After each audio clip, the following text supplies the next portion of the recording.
नमस्कार, बहुत स्वागत है आपका सुदर्शन छत्तीसगढ़ आप देख रहे हैं और मैं हूं आपके साथ दिव्या माधव। देखिए, सुदर्शन न्यूज के कॉन्क्लेव में छत्तीसगढ़ के मुख्यमंत्री विष्णुदेव साय ने स्पष्ट कह दिया था कि छत्तीसगढ़ में धर्मांतरण कतई बर्दाश्त नहीं किया जाएगा और अब सीएम विष्णुदेव साय ने उनकी कैबिनेट ने बड़ा फैसला ले लिया है।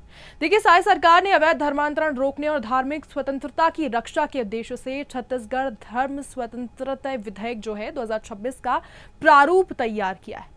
मुख्यमंत्री साय की अध्यक्षता में हुई कैबिनेट बैठक में इस मसौदे को मंजूरी दी गई है। प्रस्तावित कानून की माने तो बल, प्रलोभन, दबाव जैसी जानकारी मिलने पर उस तरीके से धर्मांतरण कराए जाने पर यह प्रतिबंधित होगा। सरकार का कहना है कि धर्म परिवर्तन की प्रक्रिया को पारदर्शी बनाया जाएगा और कानूनी बनाया जाएगा। इसको लेकर ज्यादा जानकारी के साथ हमारे संवाददाता प्रमोद हमारे साथ जुड़ चुके हैं, जो तमाम जानकारी देंगे। प्रमोद, बहुत दिनों से लोगों को इंतजार था क्योंकि लगातार ऐसा दबाव बनाया जा रहा था लोगों पर छत्तीसगढ़ में धर्मांतरण के लिए। आखिर किस तरह ये कानून बदलाव लाएगा, क्या कुछ है इस कानून में, हमारे दर्शकों को बताएं। निश्चित तौर पर देखिए, जब सुदर्शन न्यूज का कॉन्क्लेव हुआ था तो सुदर्शन न्यूज के प्रधान संपादक डॉक्टर सुरेश चौहाड़के जी ने मुख्यमंत्री विष्णुदेव साय से प्रश्न किया था कि डबल इंजन की सरकार है, आपके नाम में खुद विष्णु जुड़ा हुआ है, फिर आप धर्मांतरण के खिलाफ कानून क्यों नहीं ला रहे हैं। तो उस समय मुख्यमंत्री विष्णुदेव साय ने स्पष्ट शब्दों में कहा था कि छत्तीसगढ़ में कतई धर्मांतरण जो है बर्दाश्त नहीं होगा। ऐसे में जो सरकार है अब वो धर्मांतरण पर सख्त कानून लाने की तैयारी में है और इसी विधानसभा के बजट सत्र में जो है वो लेकर कानून आने वाला है। और जिस प्रकार से कल कैबिनेट की बैठक हुई है और जो धर्मांतरण को लेकर जो कानून आने वाले हैं उसके प्रारूप को अनुमोदन कैबिनेट ने दिया है, तो निश्चित तौर पर यह माना जा सकता है कि छत्तीसगढ़ में अब जल्द ही धर्मांतरण को लेकर सख्त कानून लागू होने वाली है। बिल्कुल, ऐसे में देखिए, जब कोई अगर धर्म परिवर्तन करना चाहता है तो एक निर्धारित प्रक्रिया होगी जिसके तहत ये परिवर्तन होगा। तो क्या कुछ प्रक्रिया होगी और अगर कोई इसका पालन नहीं करता है तो फिर उसके साथ क्या कुछ उसे कार्रवाई के तहत गुजरना पड़ेगा? जी देखिए, निश्चित तौर पर जिस प्रकार से प्रारूप की बात कही जा रही है तो इसमें एक शब्द निश्चित तौर पर जोड़ा गया है कि अगर कोई धर्मांतरण करना चाहता है तो पहले उसे जानकारी देनी पड़ेगी।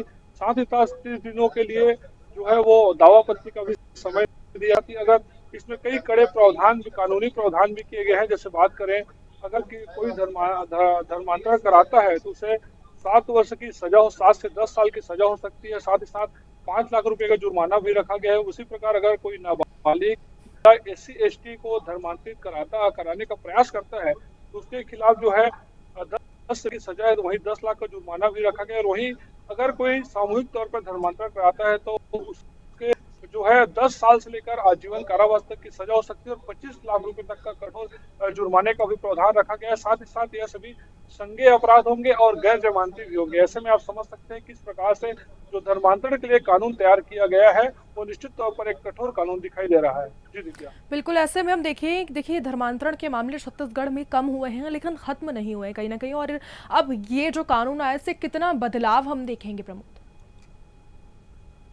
जी निश्चित तौर पर देखिए, भारतीय जनता पार्टी की जब से सरकार आई है तब से जो है धर्मांतरण पर लगातार बात हो रहा था कि आखिर कानून कब आएगा। विपक्ष भी लगातार यह बात उठा रहा था कि सरकार को आए 2.5 साल हो गए लेकिन अभी तक धर्मांतरण पर कानून नहीं आया है। ऐसे में जब अब धर्मांतरण पर कानून आएगा तो जो कानून है, कानून के आने से जो है और जो कार्रवाई निश्चित तौर पर बढ़ती हुई दिखाई देगी। क्योंकि हमने पिछले दिनों में देखा है, चाहे अभी हम डिस्टेंट का मामला क्या है, राजधानी रायपुर का हमने कार्रवाई होते देखा है, लगातार लोगों के खिलाफ FIR दर्ज हो रहा है। तो ऐसे में अगर कठोर तो कार्रवाई में भी निश्चित तौर पर तेजी दिखाई देगी।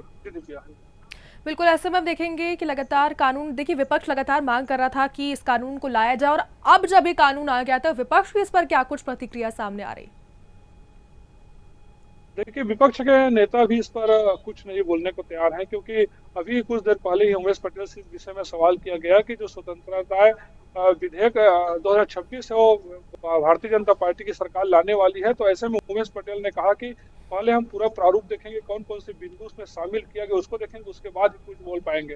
तो ऐसे में कांग्रेस की जो विधायक है अभी कुछ बोलने की स्थिति में नहीं है और जब यह विधेयक विधानसभा में आएगा, सदन में इसको प्रस्तुत किया जाएगा, उसके बाद हो सकता है कि इस पर और राजनीतिक सरगर्मी तेज हो। बिल्कुल, ऐसे में जब कॉन्क्लेव हुआ था छत्तीसगढ़ में तो सुदर्शन न्यूज के प्रधान संपादक धर्मयोद्धा डॉक्टर सुरेश चौहाड़के जी ने भी इस बात को उठाया था। लगातार छत्तीसगढ़ में धर्मांतरण के मामले सुदर्शन न्यूज हमेशा से उठाता है और देखना होगा कि आगे इसमें कितना फर्क अब देखने को मिलता है, क्योंकि लगातार ऐसे आवाज हम उठाते रहते हैं। प्रभु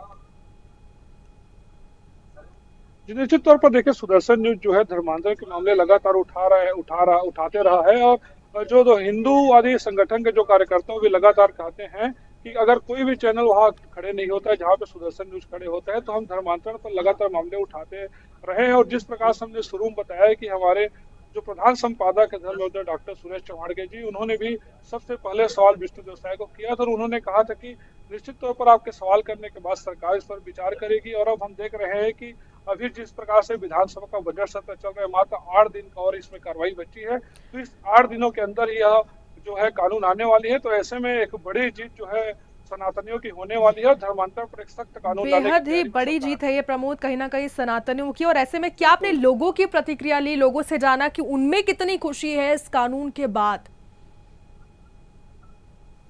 निश्चित तौर पर तमाम सनातनियों से हमारी बात हुई है, वो काफी खुश हैं, क्योंकि जिस प्रकार से लंबे समय से मांग की जा रही थी कि छत्तीसगढ़ में जो है धर्मांतरण को लेकर सख्त कानून आए। ऐसे में अब लोगों को लग रहा है, खासतौर पे सनातनियों को लग रहा है कि अब सरकार जागी है और एक सख्त कानून आएगा और आने वाले दिनों में इसका प्रभाव भी जो है पूरे छत्तीसगढ़ में दिखाई देगा। क्योंकि और हम लंबे समय से देख रहे हैं कि छत्तीसगढ़ में अलग अलग जगहों पर धर्मांतरण के मामले सामने आते रहे हैं।